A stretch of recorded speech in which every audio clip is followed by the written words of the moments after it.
Yes, mga kalakay, kumusta po kayo?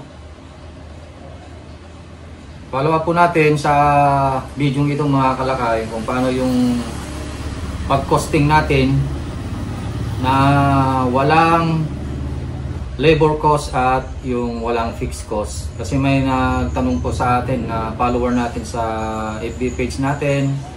Baka hindi nyo pa alam yung ating FB page. Ito po yon, ilalagay ko na lang dito yung FB page natin. May nagtanong nag-message, paano po makuha yung puhunan sa aking paninda? Bago pa lang ako, sabi niya bago pa lang ako na nagtitinda ng fried chicken. At sa harapan ng bahay namin itinitinda.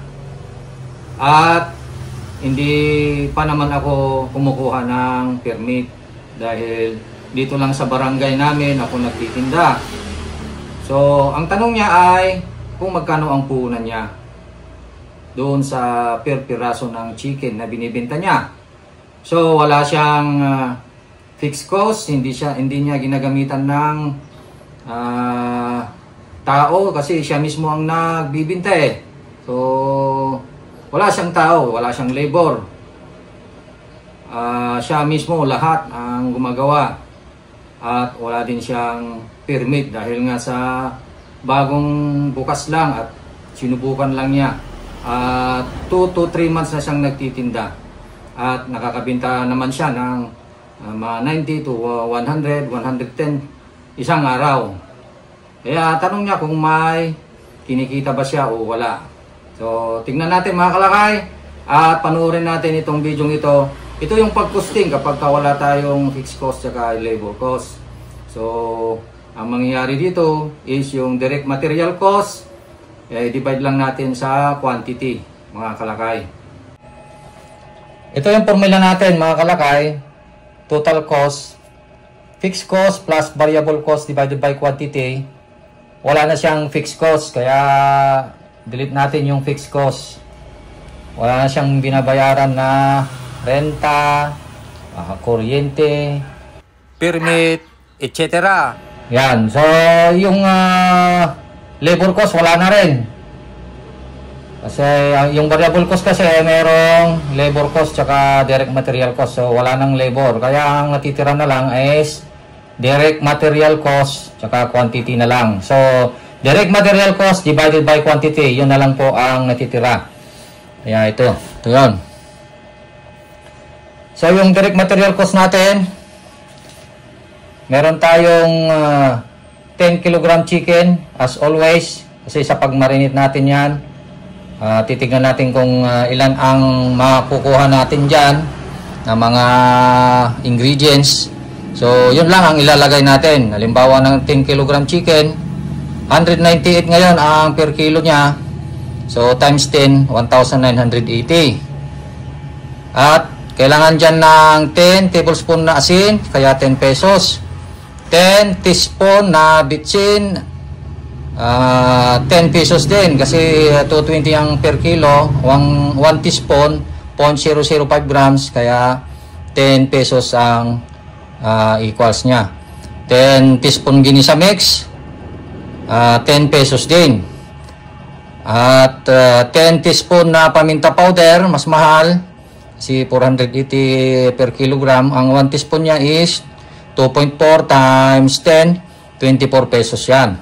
Sa garlic naman, garlic powder, 10 teaspoon din ang kailangan. Parehas sila ng ginisa mix, 246 per kilogram, kaya 1.23 per teaspoon. So, times 10 equals 12.3. 12 pesos and 30 centavos. Sa curry powder naman, meron na tayong curry powder dito. 5 teaspoon ang kailangan natin dyan, at least. 480 per kilogram. 1 teaspoon is 2.4. 2.4 times at 10 teaspoon pala ito. Yan, kaya 2.4 times 10, 24. Ang 5 ice ay 5 pieces times 5 pesos, 25. Dalawang beses tayo maglagay ng ice kasi sa pag-marinate 5, tsaka 5 ice din sa preservation natin pag dinala nila sa pwesto. Maghapon na naman yan, yung 5. So, 25. So, total niyan, yung marination natin is 2,122. Ngayon, sa breeding mix naman, ang kailangan natin na harina sa 10 kg na chicken ay 3 kg. 3 kg, 36 ang isang kilo. Kaya 3 times 36 ay 108. At kailangan natin yan ng 18 tablespoon cornstarch. 8.64. Yan, kaya mayroon pa pala dito na mga ingredients tulad ng 3 teaspoon bitchin, 3 pesos, 3 teaspoon ginisa mix, 3.69, 3 teaspoon paminta powders, 7.2, 3 teaspoon garlic, 3.69 pesos, 3 teaspoon na curry powder, 7.2 pesos. So, kaya ang total ng ating breeding mix is 141.42. So, dito tayo sa cooking or frying. Ang kailangan natin dyan na mantika is 1 gallon. Ang isang container kasi is 1,100. Ito ay 15.3 kilogram. Ang per kilogram niya is 71.90. 3.8 ang isang galon. So, 3.8 times 71.90 equals 273.22. Yan ang naubos niyang mantika sa 10 kilogram. Ngayon, sa LPG tayo, ang isang LPG ngayon ay mahal, 843 ang per kilogram. Kaya, ang per kilogram niya 76.63. However, ang 11 kilogram ay nakakaluto ng 70 kilogram chicken. Kaya kukunin natin kung ilang ang nauubos niyang LPG sa 10 kg. So, 70 kg divided by 10 kg is 7. So, 843 equals 70 kg ang kanyang naluluto. So, 843 divided by 7 equals 120.4. So, ito yung nagagamit na LPG dyan. 120.4.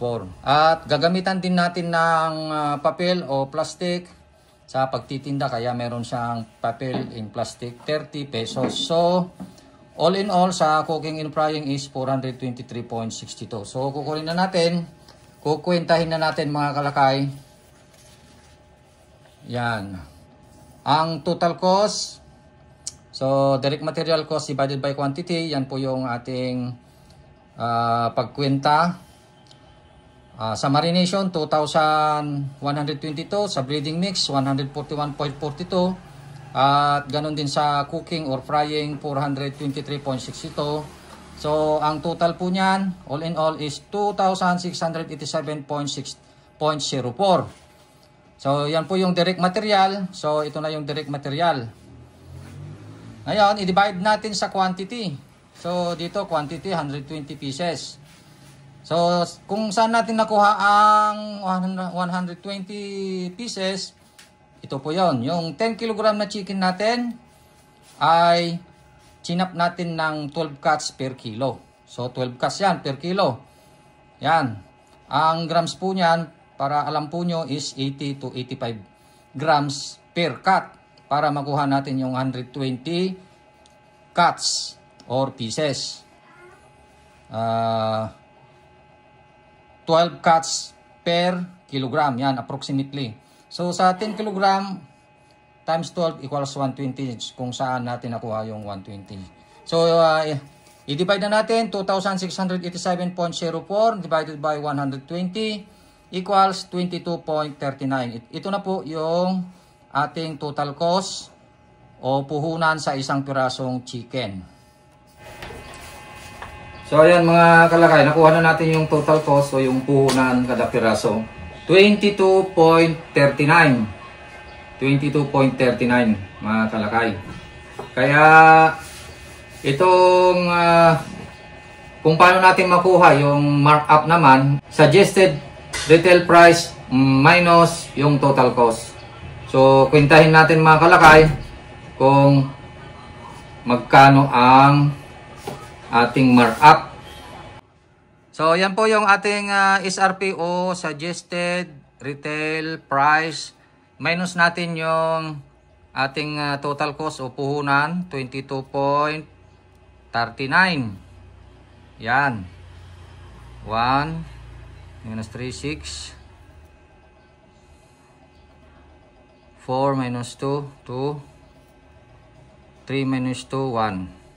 So, meron tayong markup na 12.61 pesos. So, ito na po yung ating tubo.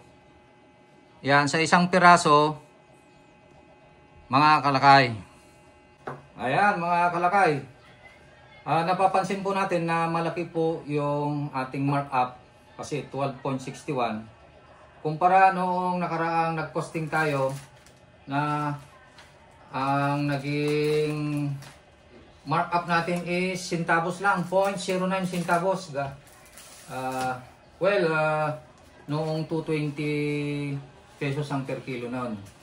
At nung pag-cost natin noon ay dalawa yung labor natin or dalawa yung tao natin. So malaking bagay po ng malaking bagay yung itataas ng cost natin, pupuhunan natin kapag mayroon tayong labor tsaka mayroong fixed cost. So dagdag costing po yan talaga, kaya mababa ang puhunan dito sa walang fixed cost. Wala siyang permit walang permit, walang renta, walang kuryente, walang pinapatrabaho, as in siya lang. So ito po yung naging cost natin. Mura lang.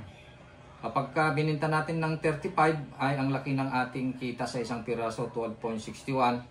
Halimbawa nakabenta siya ng 100 pesos ay magiging 1,261 ang kanyang kikitain sa 100 pieces na benta. So malaki. Malaki mga kalakay. Kaya malaki ang impact pagka solong-solo mo. Sa'yo lahat. Malaki ang kikitain mo mga kalakay. Kaya lang mapapagod ka din yan. Kaya kailangan mo ng tao. So yan po yung naging pagkwenta natin sa costing na walang fixed cost saka walang labor cost. So ayan mga kalakay, sana nagkaroon kayo ng idea na kapag wala kang binabayaran na renta ng pwesto, ng mga permit, at wala kang pinapasahod ng mga tao, ay malaki ang tutubuin mo, malaki ang markup. So yun lang mga kalakay.